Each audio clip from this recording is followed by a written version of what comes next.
Hi అండి, అందరికీ నమస్తే. ఈ వీడియోలో పెసరపప్పుతో కిచిడి. మనం ఈ పెసరపప్పు కిచిడిని నార్మల్గా చేసుకోవచ్చు, లేదా ఇలా ప్రెషర్ కుక్కర్లో కూడా చేసుకోవచ్చు అండి. ఇది చాలా ఫాస్ట్గా అయిపోతుంది ప్రెషర్ కుక్కర్లో అయితే. దీన్ని మనం బ్రేక్ఫాస్ట్ కింద తీసుకోవచ్చండి. మనం ఎప్పుడైనా టిఫిన్స్ ఏం చేసుకోవాలో తెలియనప్పుడు ఇలా మనం ఫాస్ట్గా ఇలా బ్రేక్ఫాస్ట్ని చేసుకోవచ్చండి.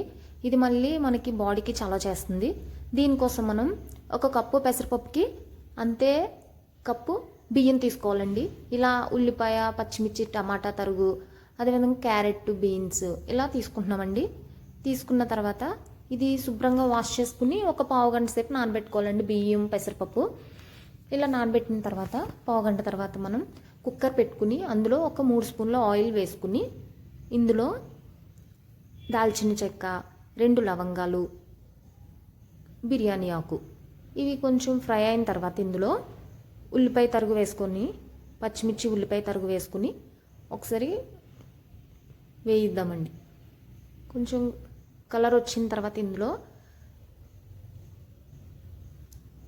సన్నగా తరిగిన చిన్న అల్లం ముక్క వేద్దామండి. ఈ అల్లం కూడా ఫ్రై అయిన తర్వాత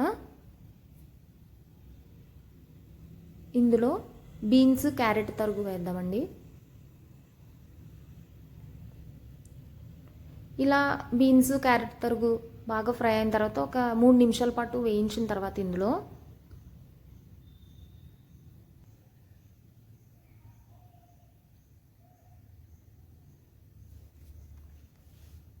పసుపు వేసుకుని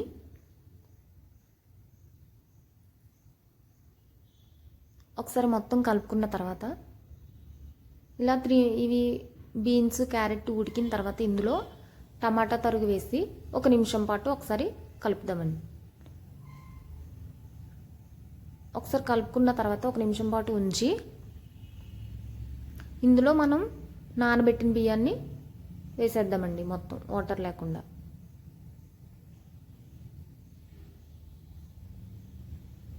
ఇలా నానబెట్టిన బియ్యాన్ని వేసుకున్న తర్వాత ఒకసారి మొత్తం కలుపుకుని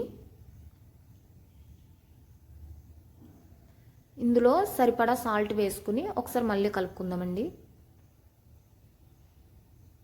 మనం ఒక కప్పు పెసరపప్పుకి 1 కప్పు బియ్యం తీసుకున్నాం కదండి, 3 కప్పులు వాటర్ అయితే సరిపోతుందండి. ఇందులో 3 కప్పులు వాటర్ వేసుకుని 1 నిమిషం పాటు ఒకసారి కలుపుకున్న తర్వాత 1 నిమిషం పాటు ఉంచి ఇప్పుడు కుక్కర్ మూత పెట్టేద్దామండి. ఇలా కుక్కర్ మూత పెట్టిన తర్వాత ఒక 2 విజిల్స్ వచ్చేంత వరకు మీడియం ఫ్లేమ్ మీద ఉడికించాలండి. 2 విజిల్స్ వచ్చేసిన తర్వాత ప్రెషర్ అంతా పోయిన తర్వాత కుక్కర్ ఓపెన్ చేసి చూద్దామండి. చూడండి, ఈ వీడియో కనుక మీకు నచ్చినట్లయితే